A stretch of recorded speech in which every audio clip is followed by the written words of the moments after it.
It's great to be here. 20 years ago when the web was first being invented, Wired Magazine and other people imagined what the web would be. And looking back at it, you can say that it was mostly, we thought that the web would be better TV only better. Of course, that's not what we have. If we look at the web in the next 20 years, the tendency is to think, well, the web's going to be the web only better. But I'm suggesting, in fact, that it's going to be as different from what we have now as the web was from TV. And I have about 6 ideas, 6 trends that I think are involved in this long-term destination of the web. And those 6 words are verbs. Those 6 terms are verbs. And so the first idea is screening. The idea that it's not the PC, it's not your device. Screens are everywhere. Everything is screens. Every flat surface is a screen. Screens are things that we hold next to us, very intimate things. Screens are things that are on a wall. Screens are everywhere in our life. Any flat surface becomes a screen. Maybe even buildings, as with cheap LEDs and organic lights, we can have entire cities become screens. We have screens in grocery markets. I've seen the screens at the gas station, at the pump. I can watch a movie. The environment is such that we have screens, even for our TV screen, that may come through our handheld phone, but the screen is going to be the destination of this data. So, and of course, spectacles are the up-and-coming screens where we can actually have the screen projected right next to our eye, and we can see things like augmented reality, screens that we hold up in front of our face, and we see another layer of the world. That is the environment that the web is going to become on. It's not just stuff that is on a desktop. It's not just stuff that we handheld. It's everywhere. And that screening is the verb that we're going to do. And so when we understand where the web is going, we have to understand that it's going to be surrounding us, that we are going to be in it. It's not something we go on. So all these stuff, films, videos, podcasts, magazines, everything is going onto this screen. It's one screen that rules them all. If I were to show you a blank screen, you would not be able to tell me what was going to be shown on that, whether it was a game, whether it was going to be a website, whether it was going to be your video conference. You couldn't tell because everything is going through these screens. So that's the first major force we see. Screening for everything. The second force is this idea of interacting. The fact that right now we interact in a very limited way with our fingertips to the web. That's what we think of the web as something that we encounter through our fingertips. But in fact, we conceive what happens when you give iPads to toddlers. They intuitively use their whole bodies and their gestures and their hands to manipulate this stuff. We can see what happens when we imagine, say, in Minority Report, the idea of conducting data with our whole body and our whole hands.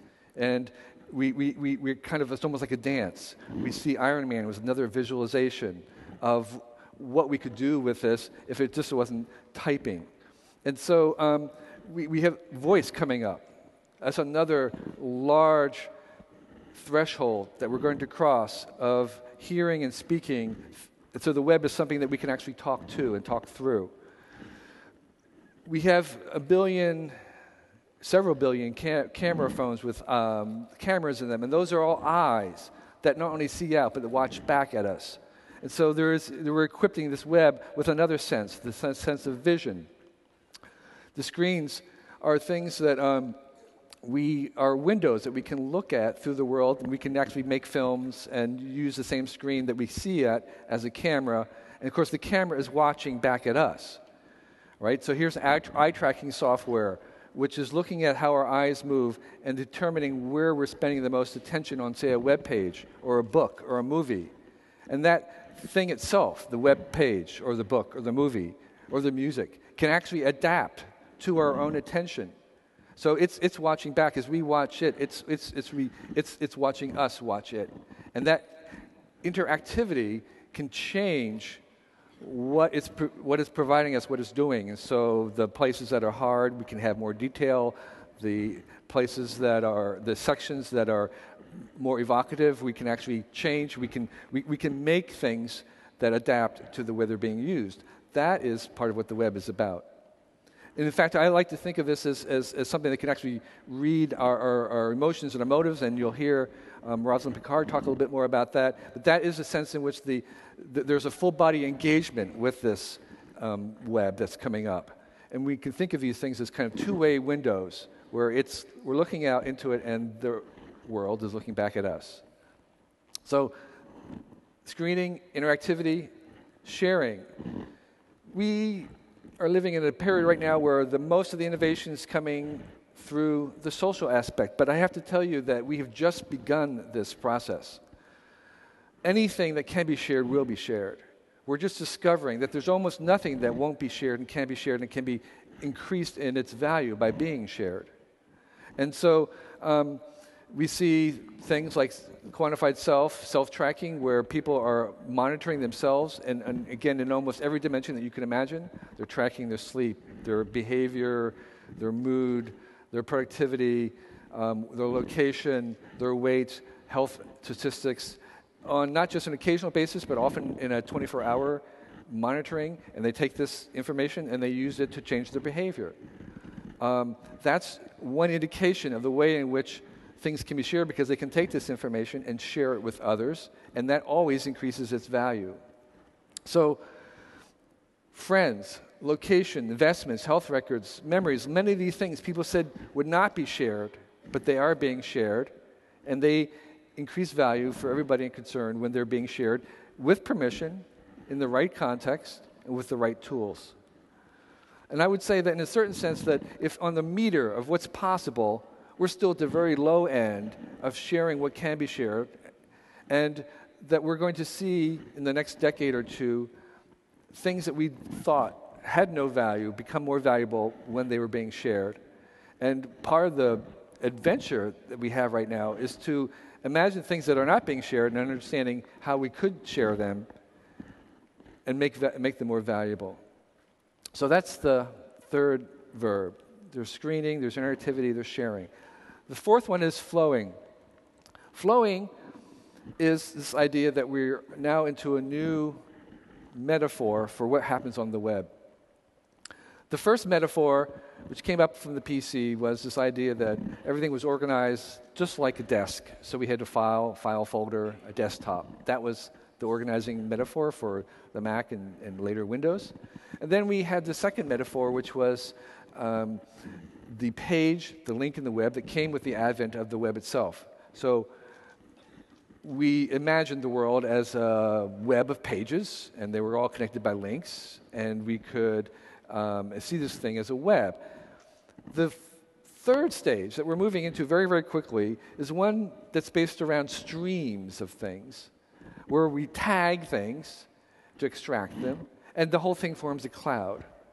And that is where we're rapidly headed towards right now. And so in that version, everything is being produced as a stream in real time. There is these little kind of rivers and flows of things that come off from things that we make.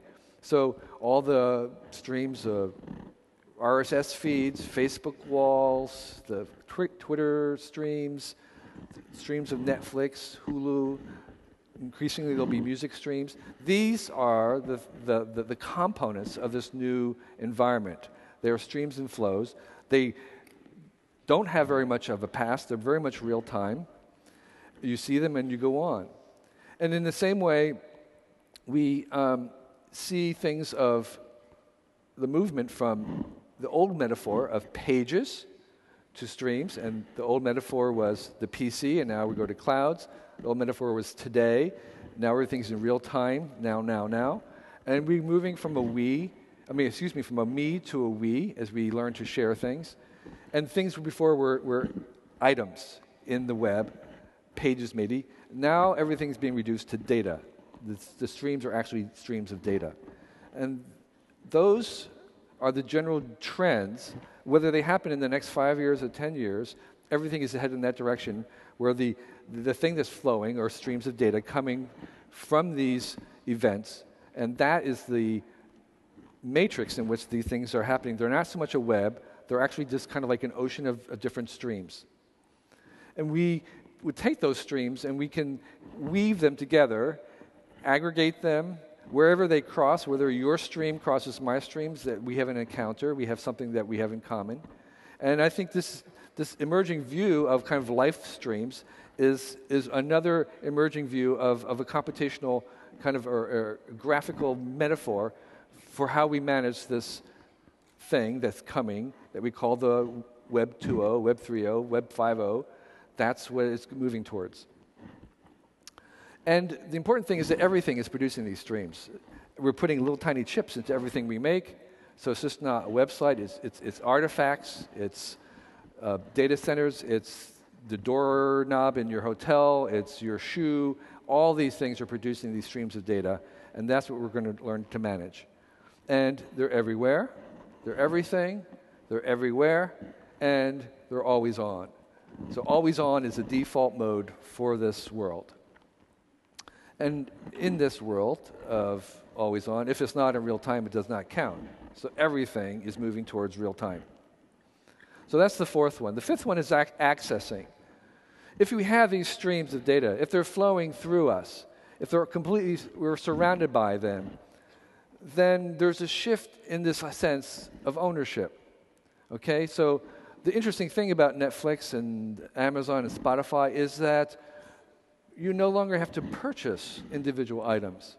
I've given up actually purchasing any kind of a movie. It's ridiculous because I can get almost any movie I could possibly want on Netflix on demand. Music is going to go in the same direction. So I have access to it without owning it. And I think that's just the beginning of a lot of changes in many other models where it turns out that actually having access to something is better than owning it, because if you own it, you have to back it up, you have to take care of it, you have to upgrade it. There's a certain kind of set of responsibilities which you don't have if you're just purchasing access to it. And so there is going to be a general shift in this place that we're all going to, away from ownership to access, just having access to things. I did a calculation to show that you could fit all the music that has ever been recorded in any place in the world, in any part of time, and you could fit all that music onto one 6 terabyte hard disk, which you could buy from Amazon for less than $600. Tomorrow, that's going to be on an iPod of some sort, and if after that, the day after that, is going to be somewhere on the wireless cloud where you have access to it. There's almost no reason to carry it around. You won't have to, and you won't buy an additional track of music. You'll just have access to it anytime you want. So that becomes sort of like just-in-time buying. I discovered that once this switch was happening, like say on the Kindle, I was no longer purchasing books ahead of when I wanted to read them.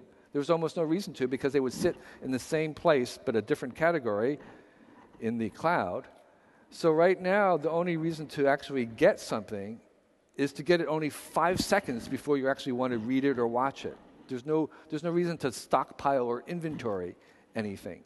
And so that's also another shift in this idea of from ownership to access. So that's the general trend, is if you're surrounded by this thing, why buy things when you have access to them? You can just purchase access. So the last important verb I want to talk about is generating instead of copying. So we all know that the internet, basically the world's largest copy machine, and anything that can't touch it will be copied indiscriminately, promiscuously, and it will flow in a kind of superconductive charge throughout the entire internet. So copies themselves become not very valuable. What becomes valuable is actually things that cannot be copied very easily. Okay, and so you say, well, what can't be copied easily? Well, there's a number of them. We want things that are, we want to make it easy to pay and hard to copy. And those kinds of things that are easy to be sold but yet hard to copy are things like immediacy. So I can eventually get a free copy of something, but if I want it right now, I will pay something for it. This is a copy of a National Geographic that I wanted to download as a pre-copyright one in the 1920s. It said that if I wanted to wait an hour to download it, and it took an hour slow baud rate to download, it would be free. But if I wanted it right now, they would up the download rate, and I could have it in a minute for $6. So I'm not paying for the article itself. I'm paying for the immediacy. The same thing with music, of course. Personalization, you can get some free music, get this version of the symphony conducted by your favorite orchestra for free eventually, but if you want it tuned to the acoustics of your theater in your home or your bedroom, then you'll pay for the personalization. Or it may be that authentication, you can get some free software, exactly the same as the legitimate kind, but you might want it authenticated by the actual manufacturer. So you're paying not for the software, but for the authentication. Findability is another thing. Yeah, you can get it for free, but if you want to find it, if you want to know what to buy, you go to Amazon. That's what Amazon's selling. Amazon, in the end, is not going to be selling books or things. They're going to be selling the reviews and the findability. You're going to be paying for the recommendations, basically, of what to read next. Embodiment, of course, a lot of bands are doing this. Their music is free, but if you want to see them in bodies performing it, you will pay for that. And interpretation, the old joke used to be in software, the software is free, the manual is $1,000. To understand how to use it, that's what you pay for. The software is free. Whatever it is you can get it for almost nothing, but if you learn how to use it, to understand it, to have your hand held, to interpret it for your particular occasion, then you will pay. So accessibility, again, there is this shift to you can get free things, but if you want to have constant access to it 24 hours a day, that's something that you'll pay. Now, what's interesting about all these things is that I call them generatives because they cannot be copied. These things, like trust and reputation, there are others, cannot be copied very easily. They have to be generated in sight, in the context of an exchange with the customer. These are things that need to be created and made each time. And that's what I call them generatives. They are difficult to copy, but that is where the value in this new web is going to lie, because copies of things themselves don't have any value. Excuse me, attention was another one I forgot to mention. Lots of people make things in order to get attention from fans, and that is patronage is another one. I actually believe that people want to pay for things. They actually want to have a connection with the creator. If you make payment very easy and at a reasonable cost and people get a benefit, people are actually very glad to be able to have a connection, to get attention from the creator, which a payment is a symbol of. So immediacy, personalization, authentication, attention, these are all generatives. And these are, I think, much closer to what is going to be producing the value and what can be bought and sold in this new economy. So these generatives are the generating is the sixth verb in this long-term view. What is the business model? I don't know, but I do know one thing, and that is wherever attention flows, money will follow. I did a study of looking at the total amount of attention given to different media throughout the last 2 decades, and in each case, the amount of revenue that was produced by that entire media industry corresponded to the total amount of attention that we give to it. So as the attention moves online onto this web thing more and more, money will follow. We know that from history, even though we're not clear what the models actually will be. So those are the 6 trends. Screening, this idea that we're surrounded by screens, everything will be a screen, screens will be everywhere. That we interact with them with our full body, voice, arms, eyes, that they're adaptive, we can see what's happening, and it responds to us. The sharing, which has only just begun, we will continue to share more and more of everything that we think we don't share right now. And that there is the primary metaphor, organizational metaphor, is flows of data. Data flows everywhere, all the time, everything. Access is trumping ownership. Having access to things is actually more important than owning them. And that we're going to generate value in place rather than copy it. I don't think these things are necessarily all going to happen, that there's a way to make these things happen tomorrow, or maybe even 5 years from now. But in general, these are the long-term trends. as we look forward in the next 20 years. So I appreciate your attention, and thank you.